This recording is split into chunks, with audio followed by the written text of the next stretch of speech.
Fala Zé, bom, como é que você tá? Meu nome é Rafael Dias e estamos começando mais um episódio do Grids Mentais.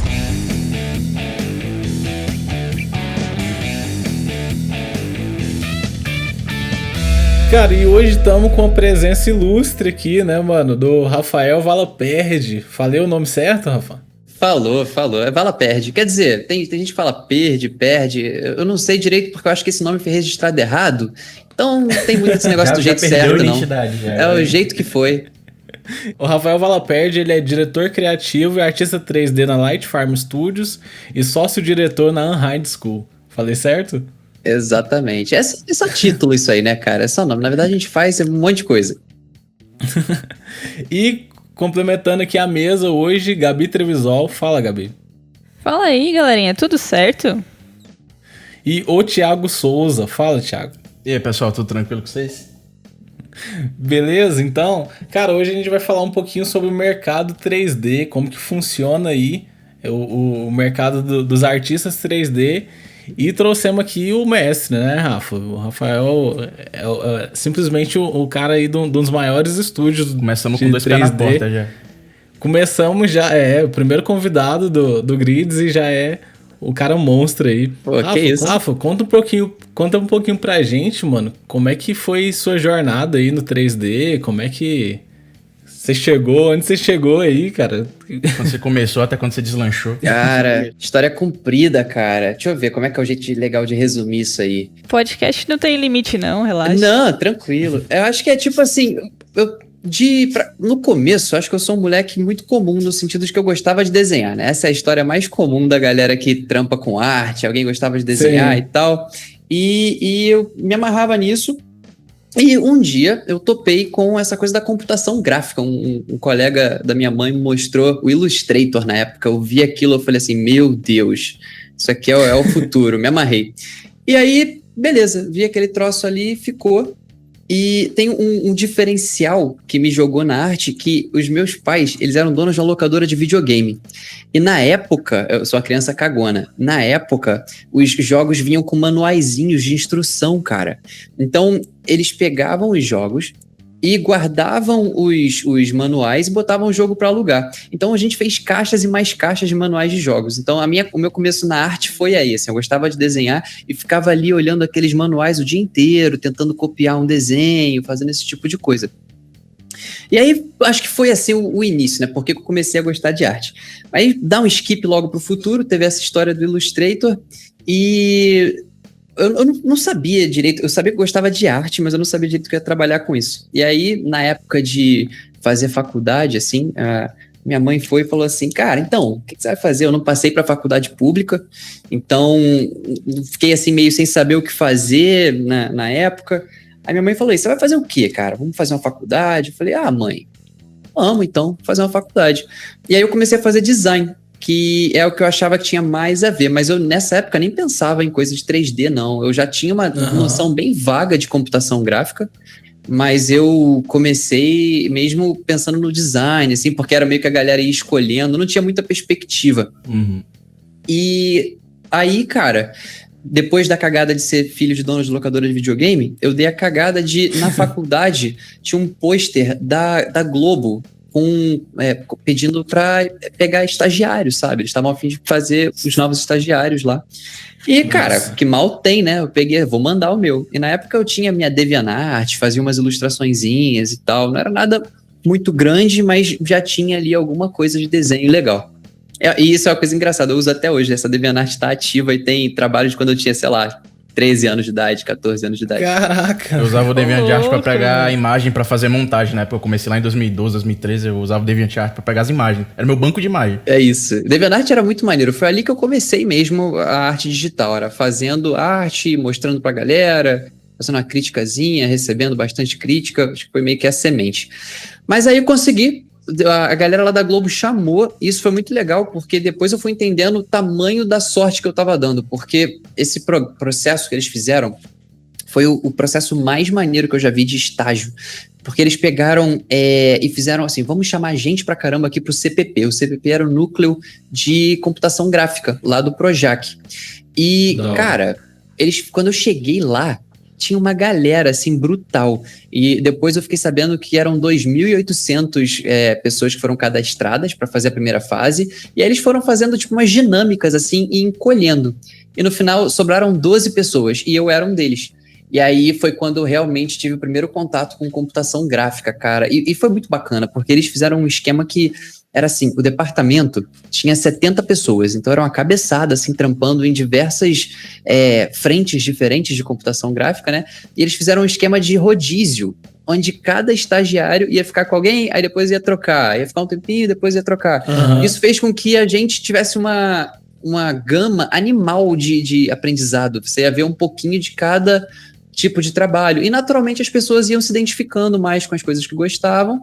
E aí, cara, daí pra frente, CG na veia. Foi aí que começou mesmo. Cara, que da hora. Massa, cara. Mas aí você começou a fazer o CG na Globo mesmo, a parada, e começou a trampar lá, ou você saiu de lá, você foi pra... Pode crer. Então, aí lá na Globo, eu comecei a fazer CG com ilustração. Que CG é lembrar computação gráfica. E isso é um termo muito abrangente, né, cara? Isso é muita coisa. Aí lá eu não fazia 3D ainda, mas eu comecei a ficar curioso. Eu vi a galera fazer e tal, e sempre com a base do desenho. Isso é uma coisa que me acompanha até hoje.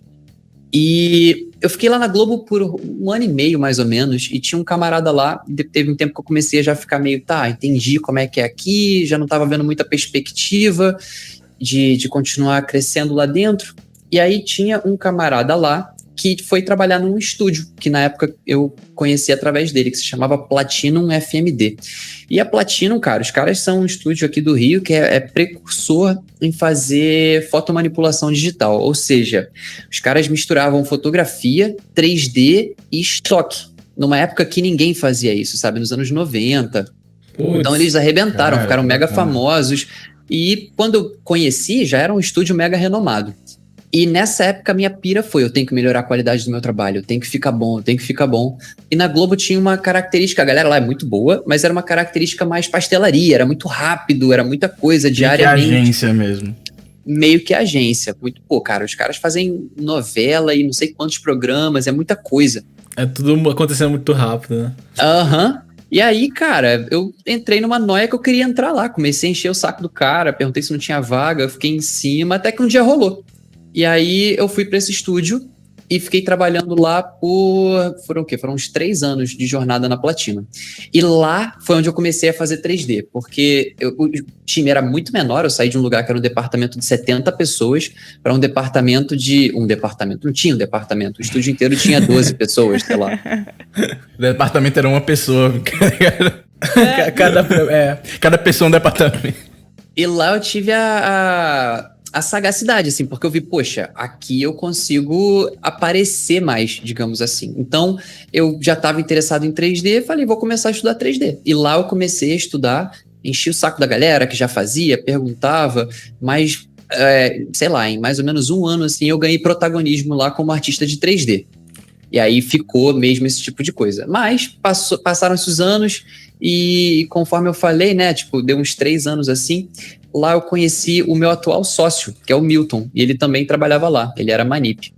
Então, o Milton, ele já estava numa fase, assim, meio de saco cheio, já não queria mais trabalhar lá no estúdio. Ele falou, cara, vou mandar meu portfólio para tudo que é canto, que eu quero sair do país. E aí ele mandou. E eu tava de boa, na minha fase lá eu tava ok. E, cara, um estúdio da Nova Zelândia chegou e falou assim, cara, me amarrei no teu trabalho pro Milton, mas você faz 3D? Aí ele, cara, não faço, mas tem um brother meu aqui, e na época eu morava com ele também, a gente morava junto e trabalhava junto. Eu tenho um brother meu aqui que faz. Aí mandou meu portfólio, sem eu saber. E mandou, e os caras falaram, porra, animal, vocês já trabalham juntos? Vem os dois, então. E aí virou quase uma promoção do Todinho, sabe? Ganha viagem com seu amigo, tudo pago. É o poder da indicação, né, velho? Você foi de tabela, mano. Você foi Fui de tabela, brother. E uma coisa que eu aprendi é, se a vida te dá uma oportunidade, agarra, brother. Agarra. Vai que vai ser a boa. E eu fui. E aí isso foi muito maneiro, porque a gente já era uma dupla criativa afinada, e a gente só trocou, né? Foi pra lá pra Nova Zelândia e tal. Pô, aqui o mercado de publicidade no Brasil é quente. São 200 milhões de habitantes. Lá são 4 milhões de habitantes. Então, parece que a gente entrou de férias, assim. O ritmo virou completamente ponta cabeça. Mas foi muito bom, a gente ficou lá 3 anos, assim, aprendi muito inglês, comecei a lidar com cliente, foi uma outra coisa que eu já não fazia aqui no Brasil, e continuei melhorando minha E arte como é que também. foi esse choque de culturas, né? Do atendimento de cliente lá, lidar com cliente lá e lidar com cliente aqui, tipo assim. Então, pra ser honesto, nessa época lá, eu não fazia a mínima ideia, porque eu não atendia no Brasil. Uhum. E lá eu também não atendia, não, mas como o estúdio era menor ainda, assim, lá o time devia ter 6 pessoas, sei lá, a gente acabava sendo exposto a essa conversa com o cliente. E aí eu comecei a tomar gosto, porque vocês já estão vendo, eu sou tagarela, acho que quando começou o podcast eu não parei de falar, não tem um segundo. Sim que é bom, cara. Todo mundo aqui é um pouco, todo mundo aqui fala demais. E aí, cara, eu fui um pouco exposto a isso. O choque de cultura foi mais nessa coisa da gringa versus BR mesmo, eu acho. Foi sentir como é que é morar no Brasil e morar fora. Mas em relação ao trampo, era mais fácil. Era uma coisa um pouco mais tranquila lá. E aí bateu de novo esse ciclo de 3 anos, a gente falou, e agora? O que a gente vai fazer? A gente também chegou num lugar assim que não tinha uma perspectiva muito diferente. E a decisão foi voltar pro BR. E a gente trouxe a Light Farm de lá pra cá. E foi assim que surgiu a Light Farm Brasil. Que da hora, velho. Isso foi que ano? Foi 2014, eu acho, cara. 2014, cara. Cara, então não tem muito tempo, mano. Não tem muito tempo, não. E a gente explodiu, a gente cresceu muito rápido. A gente foi de 3 Não, pessoas pois pra é. 50. Porque, assim, 2014, mano, eu trampava em agência e, assim, eu acho que vocês já chegaram com o pé na porta, porque eu já lembro de trampo Sim, de eu vocês, também, assim, dessa velho. época. 2015 assim. eu já tava... Eu só falando, mano, olha esse estúdio aqui, cara, e mostrando uns trampos, assim, surreais já. Comigo também. Mas aí veio vocês dois pra cá e aí vocês montaram o time, ou vocês que tocavam mesmo e faziam as paradas? A gente fazia tudo, cara. O início éramos eu, Milton, e a gente tinha uma terceira sócia chamada Helena. Então a gente fechou um trio de eu fazia a frente do 3D, o Milton a da manipulação e foto, e a Helena fazia produção e atendimento, assim, mais ou menos. A gente meio que dividia desse jeito. E cara, passou pouco tempo, começou a aparecer mais e mais job, porque a gente veio com a faca na mão, assim, a gente falou, cara, vamos fazer trabalho bom, passar a pasta e pegar job.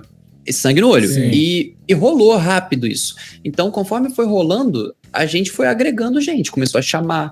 E aí a galera foi juntando e virou esse mulão, com a característica nossa, assim, a gente é bem agregador, digamos assim. Cara, muito louco isso, cara. Porque, assim, eu acho um crescimento muito rápido, mano, tá ligado? E muito grande, velho. Foi um estúdio com 3 pessoas, de repente, vocês explodiram. E, amigo, honestamente, eu acho que foi uma coisa que ninguém pensou muito, cara. Não foi uma coisa que a gente tinha um plano, assim, vamos ficar grande. Eu acho que só foi crescendo mesmo. Inclusive, hoje, a gente passa por problemas estruturais na empresa, como toda empresa tem, que são decorrência de ter crescido tão rápido assim. Então, a gente ainda tá com umas dores do crescimento, ajustando, fazendo esse tipo de coisa. Uma certa falta de planejamento antes tá refletindo agora.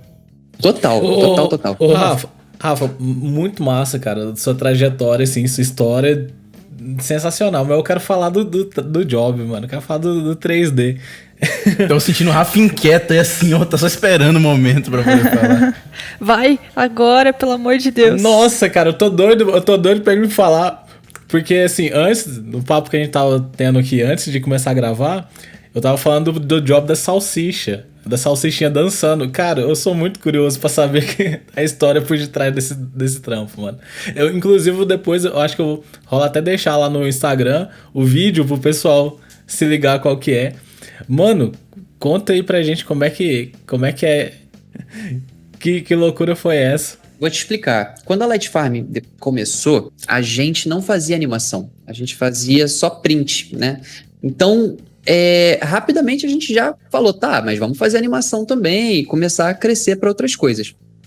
E a animação começou na Light Farm com um cara chamado Cauê Dessá. O Cauê, ele era primo da Helena e ele era um cara de animação, mas também estava começando. Ele tinha estagiado na na Globosat, e a gente viu muito potencial nele, assim, a gente falou, pô, cara, vamos fazer, a gente quer fazer também, a gente já dominava muito essa parte de renderização e realismo, só que a gente não fazia animação. Então ele ficou tipo 1 ano no estúdio, criando job, assim, criando coisa pra gente poder vender aquilo. De portfólio. De portfólio. Esse é o lance, pra você pegar, o melhor jeito de você, quero pegar esse tipo de job, faz aquilo e mostra pra galera, porque é aquilo que vai atrair, sabe?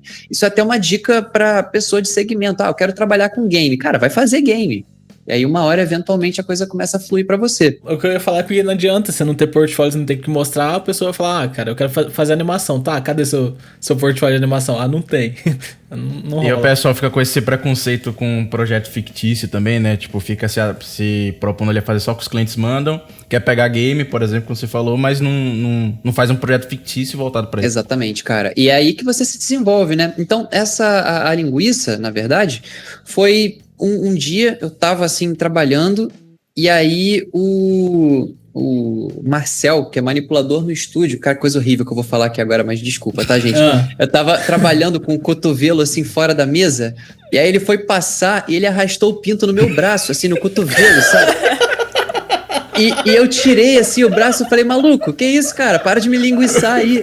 Aí a galera explodiu rindo. Todo mundo, cara, linguiçando. E aquilo virou um termo, assim. O linguiçar virou um negócio. E aí, depois disso, outro dia, eu fui e desenhei uma linguiça com as pernas e fiz uma bunda na linguiça. E aí, tipo, a galera falou, cara, que parada nada a ver, cara. Aí eu falei, aí... E se a gente fizesse um modelo disso aqui? E fiquei com um troço na cabeça. No mesmo dia eu fui pra casa, modelei a linguiça, postei no grupo da Light Farm. O negócio foi saindo de controle, tá ligado? Não, fugiu completamente. Eu falei, galera, amanhã eu explico. Eu só postei a linguiça lá. E aí, eu cheguei lá, o pessoal falou, cara, que prato escrota, não sei o quê. Aí eu falei, pô, bora botar pra dançar? Aí o Cauê levantou e falou, é agora. A gente vai botar essa linguiça aí pra dançar.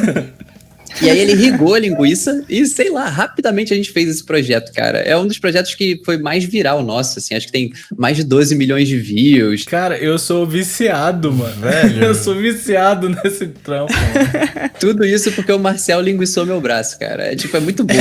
A gente é muito bobo. Saudações aí à linguiça do Marcel, né? Claramente. Valeu, Marcel. A inspiração Deu essa que pérola te pra nós. inspirou pra fazer esse trampo. Foi a linguiça do meu brother aqui. Foi a linguiça do meu brother, mas não só. Brother só. Não dá pra falar que não foi verdade, foi isso mesmo, cara. A história nua e crua. Cara, mas é engraçado como surgem essas coisas, né, velho? Assim, a questão da criatividade, né? Aquela ideia que fica martelando na sua mente que você precisa reproduzir. Uma brincadeira, né? Uma gozação que acabou virando uma parada, assim, completamente em proporções muito maiores do que... Total, Thiago. E dizem isso, né? Que muitas vezes, quanto mais autoral... quanto mais pessoal, mais original. Porque você tá trazendo ali o seu contexto, de qualquer que seja a coisa. No nosso caso foi uma brincadeira e tal. E acaba fazendo um negócio que, cara, sei lá. E inclusive fica também audacioso, né? Provocativo, que tem muita empresa que tem esse medo de ser provocativa, né? E vocês foram lá e fizeram, e uma parada que viralizou, e é um trampo muito engraçado. É bom. Hoje em dia eu me pergunto, por que a gente não faz mais isso, cara? Não sei. É algo divertido e que dá visualização, né? Dá, tipo, visibilidade pra galera. É porque é um lance que não é o trampo em si, né, cara? É uma parada que você fez pra você, isso que é o barato da coisa. E acaba que se converte... A gente fez na gozação, assim, sabia que tinha que ser engraçado, mas tá tudo planejado, sabe? A gente fez ali porque a gente sabia que tinha capacidade de viralizar. E acabou que viralizou mesmo. Então é isso. Muito. E aí, consequentemente, é a vitrine do estúdio, né, cara? É onde vem os trampos a partir dali. Mas é aquela coisa que você falou do projeto fictício, né? Se vocês não tivessem abraçado a ideia, vocês iam ter perdido completamente essas visualizações, esses retornos que uma brincadeira trouxe, sabe? Vocês falaram, não, a gente tem que postar coisa séria, a gente não pode levar pra isso, não vão fazer. Talvez vocês não teriam tanta visibilidade como projeto normal, sabe? Total. Ali, nessa época, a Light Farm fez alguns projetos que são, até hoje, projetos excelentes, assim, eu adoro eles. A gente fez um vagalume, que é o Bloom, É uma animação de um vagalumezinho que a gente quis fazer uma coisa mega sincronizada com áudio pra fazer uma coisa meio Disney, porque veio como uma resposta à bobeira da linguiça, sabe? É tipo, vamos fazer uma coisa agora mais... Vamos balancear, né? É isso, mais clássico, fazer uma coisa mais Disney, enquanto o outro era completamente bobo, fazendo o que a gente às vezes fala que é a porcaria de internet, né? Aquelas animações toscas e tal. Meme mesmo, bem meme. A outra levada, exatamente. E que também deu muito certo. A gente fez isso com alguns projetos até que, bingo, a gente começou a pegar um monte de projetos de animação. Agora a gente tá flodado fazendo um monte disso. Da hora, velho. Muito foda, Cara, velho. que massa, mano. E tudo isso por causa de trampo autoral, né? E assim, no meio criativo, meio que a gente fica tão engessado de fazer só o que tá no briefing, só trampo mesmo, que a gente não pra fazer mais projeto autoral, né? No nosso meio, ainda é um pouco... A gente tava até trocando ideia com a Gabi, é um pouco mais difícil, porque igual, nós três aqui trampamos com identidade visual. É uma parada completamente institucionalizada, sabe? Não tem muita veia artística. E a gente começa... Não tem, né? Você deu uma... não tem. Mas acaba que você fica muito voltado pro meio do negócio, da empresa em si. É que assim, Rafa, eu acho que não tem até ter, sacou? É essa hora que fura a ideia. É essa hora que você vai ali e acha alguma coisa que vai sobressair. Porque acho que hoje em dia as pessoas são bombardeadas de conteúdo, cara. O tempo todo, assim, tá vindo coisa de tudo que é lado. Então, quanto mais chega um negócio ali que você fala assim, pô, tá aí. Um negócio desse eu nunca vi. Eu acho que aí é que você tem a chance de se tornar memorável. Mas eu não diminuo o problema, não. Porque realmente trabalhar com identidade visual e design tem seus próprios desafios ali. É uma coisa que já tá mega batida em muitos aspectos e bastante gente faz. Então, onde é que você fura? Eu não sei. Esse é um grande ponto, né, cara? Porque é o seguinte, muita gente eu vejo que começa no parada do autoral, fala, não, vou fazer manipulação no Photoshop. E aí você começa a fazer as manipulações bizarras no Photoshop, começa a postar isso, e isso em algum momento se transforma na sua profissão, né?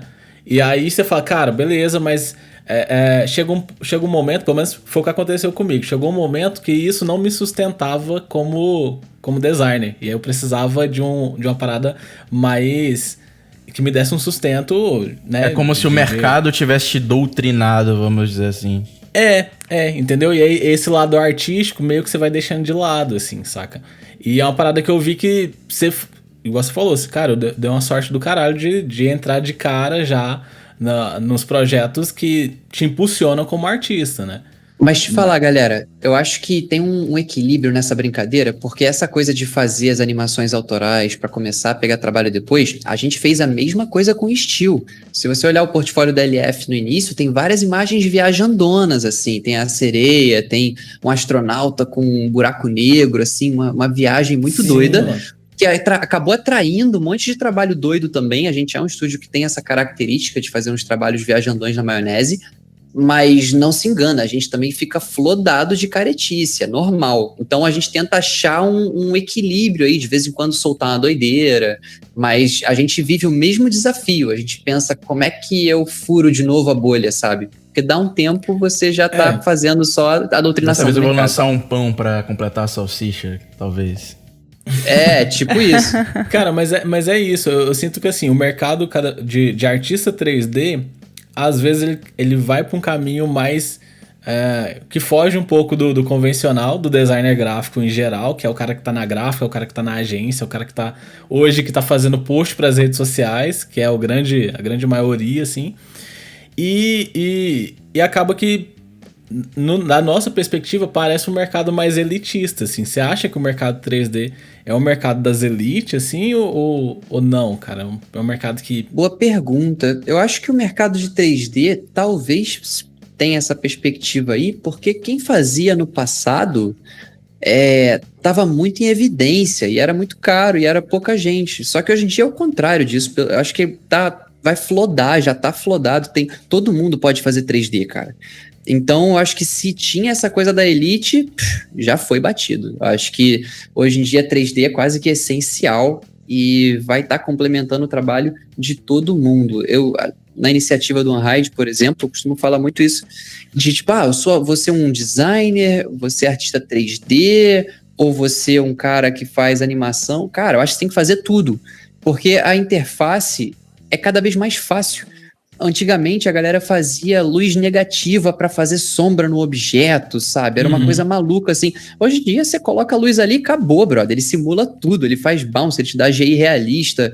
E no futuro, mais para frente aqui, no médio prazo, se bobear até curto, você vai falar, o software vai fazer para você. É isso. Então essa limitação vai acabar. Isso é louco, a gente tava falando disso no episódio anterior, né? Da inteligência artificial. Eu tô falando no episódio anterior, mas nem sei se vai se vai ser lançado na sequência, né, Gabi? Mas a gente tava falando isso nos episódios anteriores aí, da inteligência artificial, que cada vez mais tá ficando mais... O serviço tá ficando menos mecanizado, né? E ficando mais artístico, né? Acho que isso meio que impulsiona também a gente voltar pra essência mais artística, pra essência de ilustrar, de fazer as paradas, né? A inteligência artificial ela vai acabar suprindo essa demanda de, sei lá, serviço mais mecanizado como as redes sociais, né? Igual o Thiago mesmo estava falando no episódio, né, Thiago?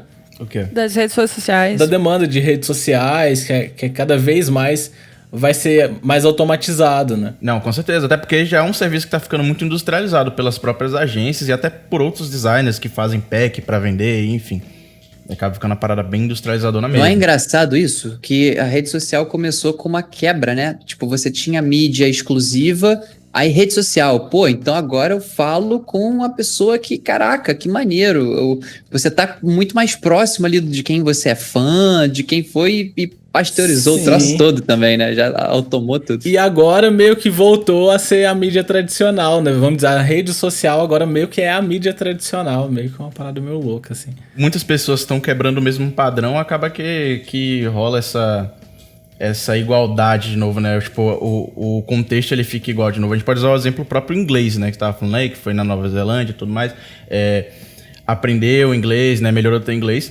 Antigamente, o inglês era um diferencial. Você falava inglês, pô, o cara fala inglês. Hoje em dia, inglês é essencial, é uma parada necessária. Se você não fala inglês, tá muito atrás de quem não fala. Concordo 100%, cara. E ainda tem essa coisa, né, de você tá pegando aqui no Brasil, se você não sabe inglês e tá trabalhando com arte digital, você tá pegando muita informação de segunda mão, né? Porque sai tudo em inglês, cara, ou quase tudo. E aí, quando você não sabe inglês, você tem que esperar alguém filtrar aquilo para passar o conhecimento, então tu fica muito atrás. Você realmente já tem uma perda de informação, né? Porque fica aquele telefone sem fio, né? Tipo, o cara conta o conteúdo original, tá ali pro cara, o cara pega esse conteúdo, faz uma versão em português, só que ali você já tem uma perda de informação, né, que seja mínima, e aí você já pega esse conteúdo, aspas, usar aspas sucateado, assim. 100%. Cara, então assim, o Rafa, o cara que quer começar como artista 3D, o cara que, tipo, quer migrar e voltar mais pra essa essência, assim, o que você diria pra um cara desse, assim, que quer começar e trampar numa light farm da vida, sabe? Tipo, o que eu tenho que aprender? Essa é fácil. Aprende Blender. De cara, assim, aprende Blender. Porque o Blender, ele tá numa ascensão agora incrível, cara. Cola com ele. O Eris, pô, um cara que acabou de soltar um curso no Hyde aí, ele é um cara absurdo, que a galera chama de tech artist, né? O artista técnico. Mas brincadeira à parte, cara, o Blender, ele é muito maneiro porque ele é um software de graça, então já começa aí, você não paga nada. Ele é um software extremamente poderoso e ele vinha no passado de um estigma de ser software ruim, sabe? Pô, vou fazer no Max, eu vou fazer no Maya, eu vou Blender, esse troço, não funciona. E, de graça não deve ser bom, né? Como vários outros softwares também, tipo, não vou usar porque é gratuito, então não deve ser tão bom, sabe? Se tá de graça é porque... Não, é preconceito. Mais, e aí, cara, o patinho feio tá vindo bufado, assim, mais 5. Porque o negócio é o seguinte, várias empresas grandes, dessas aí, tipo, sei lá, a galera do Unreal, a Naughty Dog, sei lá, os caras estão vindo e falando assim, Blender, maneiro, toma aí, ó, toma 1 milhão pra vocês desenvolverem mais o Blender, porque tem uma galera aqui usando, quero fazer a ferramenta ficar boa. Então, o que a gente vai ver pro futuro, e pode garantir, é a ascensão do Blender. O Blender vai ficar cada vez mais poderoso e mais popular. Já tá, né? Tem muita gente migrando, inclusive do C4D pro Blender, eu tenho visto muito isso.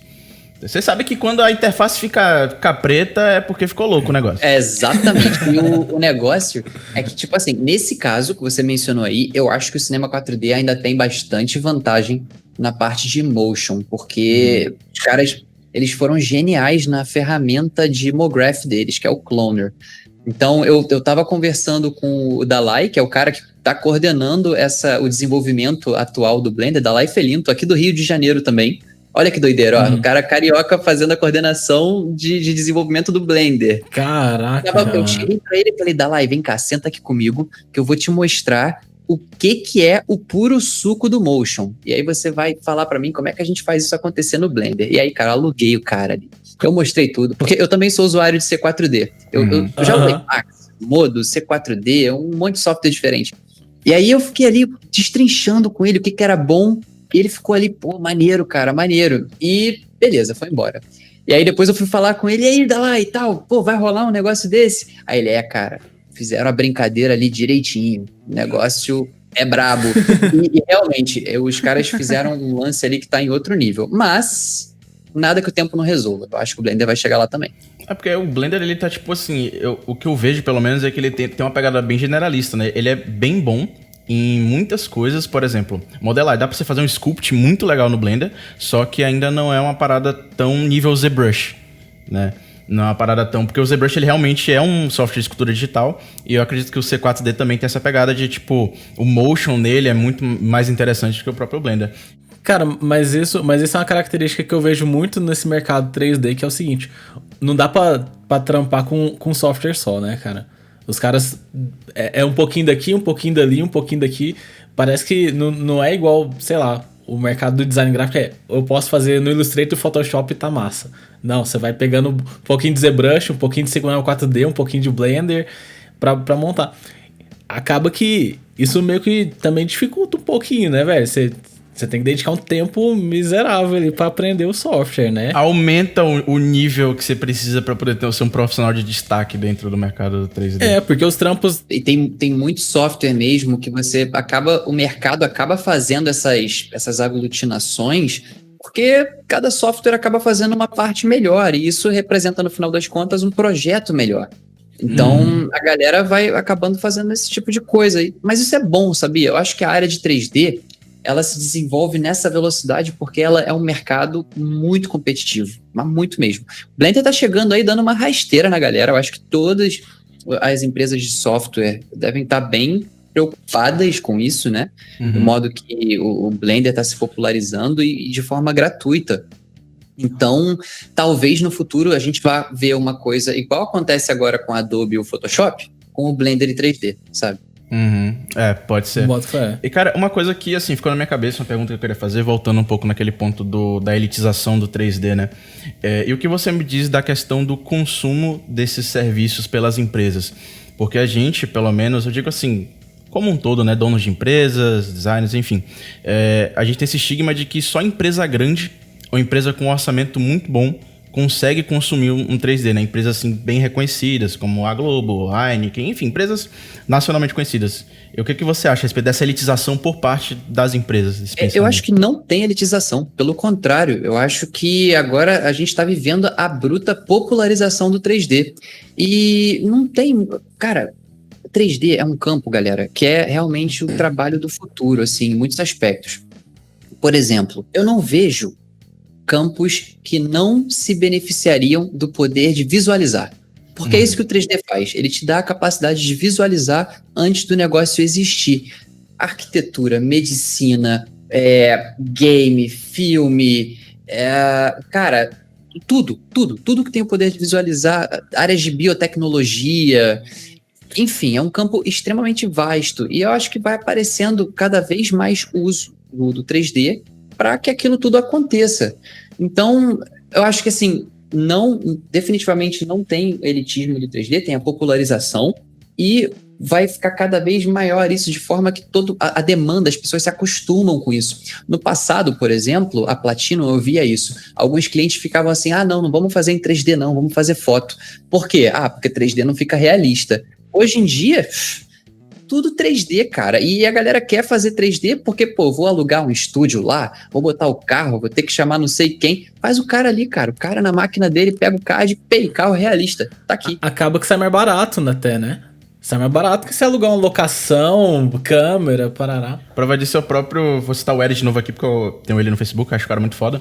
Ele posta direto lá as fotos dos experimentos culinários dele, né? Das tortas, bolos, enfim. E aí teve uma vez que ele postou de um bolo. Aí todo mundo elogiou o bolo. Não, que fiz mais um bolo aqui. E aí logo depois ele postou que o bolo era um render. Filho da mãe, né? Então imagina você que trabalha com 3D diariamente, você tá vivendo render atrás de render, e aí você, tipo, realmente pega de surpresa que um bolo não era um bolo, era um 3D, era um CGI, entendeu? Então, assim, absurdo. Vou te dar a receita, É Blender.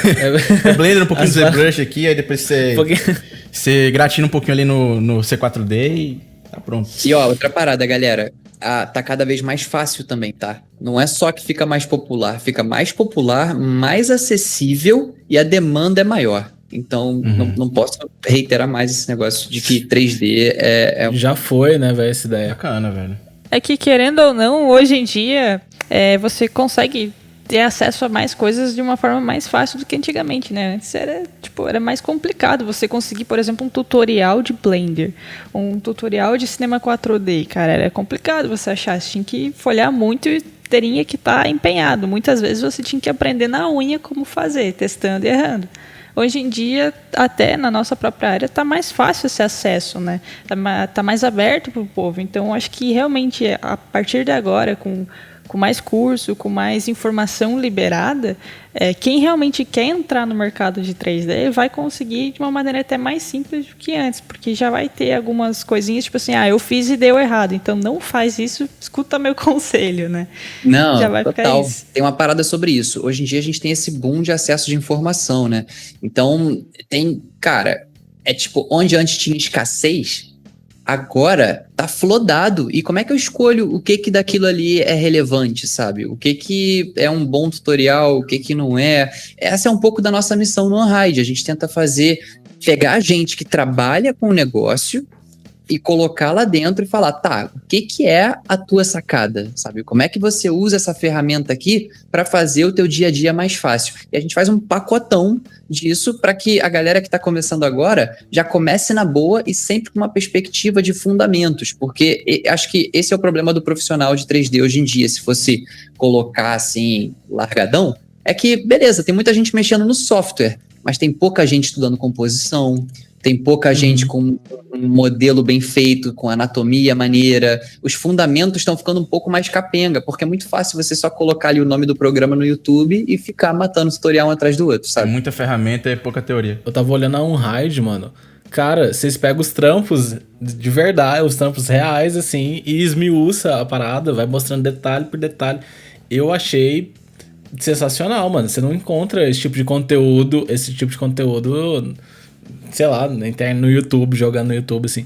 Eu achei sensacional. E vocês fizeram um evento, não fizeram? Da Unhide, cara? Fizemos, cara. Fizemos o evento 2 vezes. E a gente não fez esse ano por lance do corona e tal. Acabou não rolando. Tudo. A gente fez, ele ficou grande, cara. Ficou grande, assim, foi muita gente. No segundo evento a gente botou 3.000 pessoas lá. Caraca, velho. Foi em São Paulo? Foi no Rio? Foi em São Paulo. Lá é o epicentro, né? Onde tem mais galera de 3D no Brasil é São Paulo. Artistas, no geral, é o polo lá principal, né? Sim. É onde mais se compra também, faz sentido isso. Né? Eu vejo muito ilustrador, os caras, a maioria, se não é de São Paulo, vai pra São Paulo, porque acaba que lá você começa a ter contato com muita gente da mesma área, assim. Bacana demais, faz muito sentido.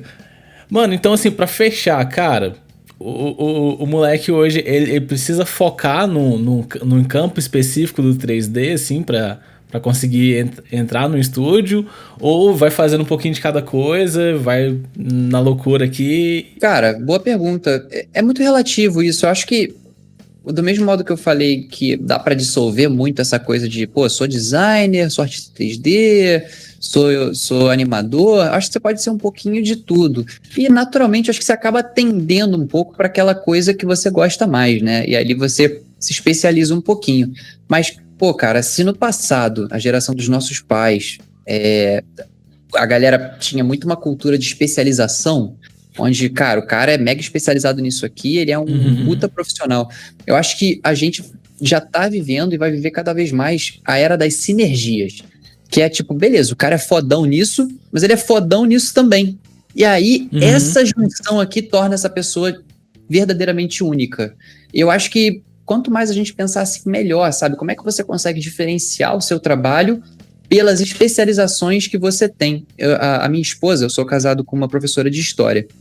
E agora a galera na pandemia tá mó doideira da aula e tudo mais. E, Sim. cara, ela começou a estudar edição, começou a dar aula pra molecada, gravando os vídeos dela, fazendo videoaula. E ela nunca pensou em fazer isso. Cara, o trabalho dela tá incrível, assim, e eu não tenho dúvida que as escolas vão começar a ficar de olho grande em professores que são bons editores. Porque essa é uma das Com formas mais certeza, né? atuais de comunicação, sabe? Então, cara, você vai ver esse tipo de coisa acontecendo em tudo que é canto. E 3D, por ser tão vasto, tem a mesma coisa. Pô, esse cara é um puta modelador, mas já viu a luz que ele faz também? Ou esse cara aqui anima muito, mas ele também faz uns riggings absurdos, sabe? Isso é que vai fazer Sim. o diferencial. Mas calma também, né? Não precisa querer abraçar o mundo todo de uma vez só, porque esse também é outra coisa engraçada do 3D. A galera chega, beleza, com sede pra aprender, eu quero pegar tudo. Mas, cara, não vai ser um tutorial que vai te deixar bom. Você vai ter que fazer muito, vai ter que ralar pra caramba. É que nem malhar, sabe? É que nem malhar mesmo. Porque todo mundo tem a pilha de vou ficar grandão, vou lá pra academia, vou malhar e tal. Dá 1, 2 mesinhos. É, cara, o Rafael demorou bastante pra chegar nesse corpo aí que ele tem agora, por exemplo. Rapaz, esse corpite aqui, essa barriguinha de chopp aqui, não é com 1 ou 2 chopps não, cara. É ó... Com anos e anos de consumo de malte. Não é assim chegar e falar, vou ter aquela barriguinha. Não, a parada é construída. Cara, mas acaba que também tem esse lance, né? Da galera começar a querer abraçar o mundo com as pernas e se perder e acabar desistindo, né? Já vi muita gente desistir porque fala, mano... Se frustra demais. Porque eu realmente não sei como me direcionar nesse mercado. Mas pelo que você falou, mano, vai ficar cada vez mais ampla as possibilidades de aplicação e cada vez mais fácil até também de você se encontrar nesse universo aí, né? Com certeza, cara, com certeza. É que nem, tipo, já viu gente que aprende a desenhar? Aí desenha um pouquinho, mas depois, tipo, pô, né? Você realmente dá trabalho. Realmente não é fácil, assim, tem que dar uma suada. Mas passando essa barreira, cara, só vai, sabe? Só vai, e é um campo que tá se expandindo muito, tá crescendo. Eu tenho certeza que vai trazer muita coisa boa pra galera aqui do Brasil. E essa é a nossa aposta, cara, porque tem muito potencial aqui. O brasileiro já é reconhecido lá fora como bom artista, principalmente no ramo de publicidade, game. O diretor de arte de God of War, que fez o Kratos, é brasileiro. Tem uma galera absurda trampando com CG e arte lá fora, BR. Então eu acho que a gente tá com a faca e o queijo na mão nessa época. Ainda mais vivendo num Brasil desindustrializado como a gente vive. Sacou? Tipo, a gente vende a laranja para comprar o suco de caixinha. Sim. Com 3D não, você já tá fazendo um serviço altamente especializado e para fazer aí, cara, é um moleque lá no laptopzinho dele, se o moleque for com sangue no olho, como vocês falaram, o cara vai estar produzindo coisas absurdas num cenário que o dólar tá cada vez mais caro. Então, a nossa missão é, galera, aprende inglês, aprende CG e vai trabalhar, sabe? Porque dá para fazer sim. Tem mercado. Cara, que massa, mano. Rafa, então assim, mano, obrigado pelo papo, mano. Só agradecer. A gente sabe aí que o tempo de todo mundo é corrido, seu, então, pelo amor de Deus. Muito obrigado aí pelo papo que você mandou aí pra gente. Mostrar um pouquinho, atiçar um pouquinho o pessoal aí a buscar o conhecimento mais na área de 3D e se aventurar e voltar às raízes, né, cara, da parte artística, mano. Valeu demais aí pelo papo. E obrigado você que acompanhou o episódio até aqui. Então segue a gente nas redes sociais, o @gridsmentais, no Instagram, no Facebook, em tudo quanto é plataforma que você vê por aí. Se você está ouvindo pelo YouTube, cara, se inscreve no canal que vai vir muito episódio massa por aí. Deixa o like e interage nos comentários. O que você acha do mercado 3D? Você tem interesse em entrar nesse mercado? Manda o papo aí, vamos continuar trocando ideia. Então, abraço e falou. Oi, valeu. Abraço. Valeu, galerinha. Abração. É nóis, cara. Tamo junto.